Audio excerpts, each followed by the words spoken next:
tarde. Estamos aqui iniciando mais uma revisão de história para o 8º ano. Vamos iniciar aqui no capítulo 10, no Brasil, a escravidão e a monarquia em crise. Espero que vocês se inscrevam no canal, dê um like aí para a gente continuar crescendo, continuar fazendo essas revisões aqui, porque eu acredito que seja bem mais fácil, mais prático para vocês. Uma revisão dessa muito resumida, o conteúdo é exatamente o conteúdo que vai cair na prova. Aqui não tem a gente esticar o conteúdo, fugir do assunto. Aqui é justamente aquilo que você precisa ver para você fazer uma boa prova, certo? Então, primeira coisa que a gente vai ver aqui no capítulo 10, a gente vai passar aqui para essa parte que fala a monarquia e a Guerra do Paraguai, como eu falei, na aula que a gente, sexta-feira, ontem, a gente falou sobre esse assunto, que foi a Guerra do Paraguai. A gente viu que o Paraguai era uma região, um país, que estava com um grande desenvolvimento econômico na região do Rio da Prata, estava incomodando o país que tinha o monopólio de vendas de produtos, de compra de produtos, de exploração dessa área, que era, no caso, a Inglaterra. E o Paraguai ele foi sufocado pela pressão inglesa através do Brasil, do Uruguai e da Argentina, que foram os 3 países que fizeram a tríplice aliança para poder derrotar o Paraguai. O interesse do Paraguai era monopolizar o Rio da Prata, essa região da Prata, para poder ter o acesso ao Atlântico, porque o Paraguai ele fica muito para dentro do interior e dificulta o contato dele para o Oceano Atlântico. E para ele poder ter o acesso ao Oceano Atlântico pelo outro lado, ele teria que pegar o Pacífico, fazer uma volta muito grande, e a mercadoria dele, que ele estava lucrando muito, vendendo para a Europa e para o resto do mundo, iria se tornar mercadoria muito cara. A Inglaterra, como não tinha o poder de monopolizar o Paraguai, ela tentou sufocar o Paraguai fazendo essa guerra, que durou de 1864 a 1870.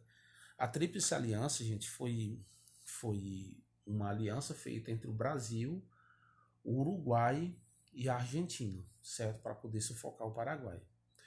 Então, gente, o Paraguai perdeu a guerra. No caso do Brasil, gente, o Brasil não tinha efetivo militar para isso. O Brasil foi um país que nasceu nessa época aí, aos poucos foi nascendo um exército. O Brasil não tinha exército. O governo federal, que era o Império, o imperador, ele criou um projeto que era os voluntários da pátria, que era justamente para poder pegar pessoas de qualquer tipo de classe social para ir para a guerra. Os grandes proprietários que tinham seus filhos, que não queriam mandar seus filhos para a guerra, o governo criou uma lei que eles podiam colocar um escravo no lugar deles, Eles tinham o direito de colocar um escravo.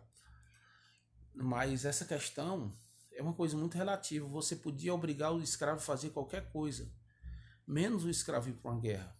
Ele podia até ir obrigado para a guerra, mas ele não ia fazer do jeito que era para ser, porque ele estava com a arma. Ele estava em outro país, ele estava numa situação em que não tinha como ele ser mandado. Então, para ele poder aceitar, tinha que haver algum motivo, tinha que haver algum incentivo. Então, o que foi que o governo fez? Ele ofereceu terras, ofereceu dotes, ofereceu benefícios e, principalmente, o benefício da liberdade. Qual escravo não queria ir para uma guerra com a proposta de que quando voltasse, se voltasse vivo, é claro, iria ser liberto? Todos aceitaram, foi no geral, todos aceitaram isso. E eles foram para a guerra. Muitos deles voltaram vivos. Brasileiros, gente, foram submetidos a essa guerra, crianças, idosos. E assim como também no Paraguai. O Paraguai era um país que tinha uma estrutura melhor do que o Brasil quando fala nesse aspecto, Mas o Paraguai não tinha efetivo para lutar com 3 países. Então o Paraguai fez da mesma forma. Velhos, crianças, jovens, muitas pessoas entraram na guerra no Paraguai. E como o Paraguai perdeu a guerra, grande parte dos homens do Paraguai morreram, né? Então foi arrasada, Paraguai foi arrasada, né? Por conta da guerra. A gente foi estudar a história da Guerra do Paraguai, vai ser uma coisa que vai nos deixar muito triste, né? A gente vê que a humanidade ela tem essa coisa, né, de guerra. Então o resultado da guerra para o Paraguai foi 75% dos homens paraguaios mortos, gente. Mortos. Então o Paraguai pagou um preço muito alto com a guerra, com a astúcia de querer navegar pelo Rio da Prata e vender as suas mercadorias e fazer sucesso, né? Infelizmente, o Paraguai teve muito prejuízo com isso.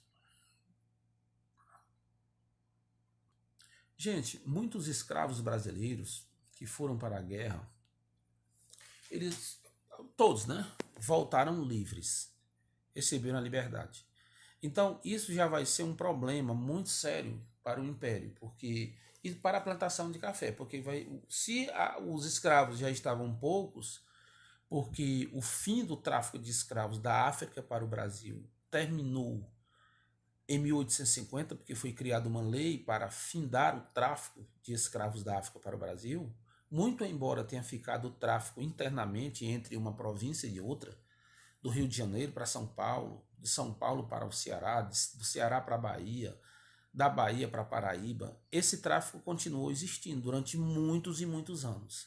Mas o tráfico principal, que era o tráfico da África, que abastecia o sistema escravocrata aqui no Brasil, ele teve fim em 1850. Então, gente, começou-se aí um processo de luta pela abolição. O Ceará foi o primeiro estado brasileiro a declarar livre os seus escravos, né? Todos os escravos do Ceará foram livres, né? 1884, se eu não me engano, né? Não me engano, a abolição da escravatura no Ceará foi em 1884. Vários, 25 de março de 1884, a escravidão foi legalmente abolida na província do Ceará, 1884. Aqui no Ceará a gente tinha os jangadeiros, né? Inclusive aquele cara lá, Francisco José do Nascimento, conhecido como Dragão do Mar. Ele era um jangadeiro que levava escravos de Fortaleza para Recife, de Fortaleza para Salvador, e ficava para lá para cá levando escravos. Quando foi um dia ele recebeu uma ideia, né, que veio assim, eu acredito que do seu coração, veio de Deus, né, da sua consciência, e ele conseguiu, como ele era um cara muito líder, né, metido assim, um senso de liderança muito bom, ele conseguiu convencer os outros jangadeiros que iriam protestar contra o tráfico de escravos. Então ele começou fazendo essa proposta e conseguiu convencer todos os jangadeiros, e eles fizeram uma luta de greve, vamos dizer assim, e teve fim à escravidão no estado do Ceará. Várias leis, gente, foram criadas, né? Leis para poder, homens como, por exemplo, esse cara aqui, cara, meu irmão, esse Luiz Gama aqui foi o cara, sabe? Foi um dos homens mais eminentes na luta pela abolição da escravatura no Brasil. Um dos caras que tinha os discursos mais poderosos, os discursos mais convincentes para convencer aquelas pessoas que ainda não aceitavam a liberdade dos escravos, né? Então, essa questão da liberdade da escravidão, da liberdade dos escravos, foi através de leis, né? Em 1871, gente, surgiu a lei do ventre livre. Você vai aqui na página 177. Você vê aqui a lei do ventre livre. O que é a lei do ventre livre? A lei do ventre livre era uma lei que dava a ideia de que, a partir daquele ano, nenhum escravo deveria ser mais considerado escravo. Se ele nascesse naquele ano, a partir do dia 27 de setembro de 1871, ele não iria mais ser escravo. Só que a pessoa, dono da fazenda, ele teria que ficar com esse escravo até 8 anos. Quando esse escravo completasse 8 anos, o Estado deveria indenizar a família, pagando a liberdade desse escravo. que era tipo a carta de alforria, né? Só que quando o Estado não pagava, o fazendeiro ele tinha o direito de ficar com esse escravo trabalhando para ele até completar 21 anos, e a partir de 21 anos esse cara recebia a liberdade, né? A lei do ventre livre foi a maior mentira, gente. A maior mentira mesmo. Gente, outra lei criada foi a lei sexagenária. A lei sexagenária, gente, foi uma lei criada para quando o escravo completasse 60 anos, ele se aposentar. Só que a grande questão, gente, é que essa lei também foi a maior farsa, né? A lei sexagenária. Um projeto de lei criado por quem? Manuel Pinto de Souza Dantas, 1831 a 1894. Era um projeto de lei, gente, que não tinha sentido algum. Um escravo, a vida média de um escravo era 50 anos, cara. Um escravo com 60 anos, ele já estava além da sua... 50 anos não, eu estou exagerando aqui.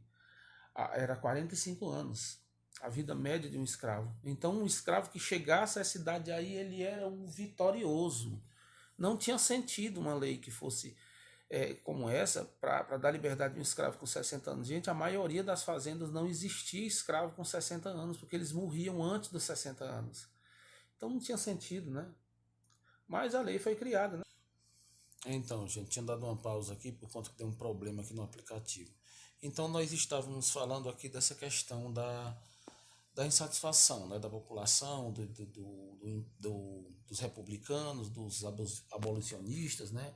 Então, se criou várias associações em todos os estados brasileiros em busca de uma libertação para os escravos. Até, gente, a monarquia enfraquecer, né, com vários outros problemas. O problema do exército, né, da Guerra do Paraguai, por conta de ter tido esse gasto absurdo e não ter tido bons resultados da guerra, a insatisfação do exército de ter sido recebido pelo imperador de uma forma assim negligente, né, que ele não estava nem aí pro exército e tal, né? Então isso ao passar do tempo o imperador só mais enfraquecia, né? O Partido Republicano foi fundado no Rio de Janeiro, foi fundado em Minas Gerais, em São Paulo, um partido com a intenção de fazer do Brasil um império, né, uma nova república, uma república em que você pudesse escolher o seu representante político. Então, essas leis que foram vindas, como a lei do ventre livre, a lei sexagenária e futuramente a abolição geral dos escravos pela lei áurea, né, a lei áurea, a lei da princesa Isabel, né, que libertou todos os escravos brasileiros, ela vai ser construída dentro de uma situação republicana, né? Em que prega a liberdade das pessoas, prega a liberdade, né? Aqui tem uma charge, né? Quando o imperador foi derrubado do trono, né? Essa charge aqui é bem emblemática, né? Em todos os livros de história vocês vão ver isso, né? Teve a questão religiosa também, gente, a questão da maçonaria, né? Que a Igreja Católica começou o imperador juntamente com a Igreja Católica, o imperador, juntamente com a maçonaria, começou a ter problema com a Igreja Católica. A Igreja Católica começou a perseguir os maçons, né? Inclusive o próprio imperador era um maçom. Então a Igreja Católica, os bispos brasileiros começaram a proibir de maçom entrar na Igreja Católica. Então isso foi um problema muito sério, né? A questão militar, né? Aqui na 182, né, que isso já falei, né, a questão dos militares que estavam insatisfeitos com o fim da guerra e não tiveram tanto reconhecimento do imperador, né? Então, gente, a nossa revisão é sobre isso, certo? Isso é a parte mais importante da revisão. Eu queria que vocês assistissem o vídeo por completo, assistissem outra vez, né, para melhorar aí na memorização de vocês para fazer essa prova na quarta-feira. E se inscreva no canal, não deixe de ajudar a gente, viu? Pois valeu, gente. Muito obrigado.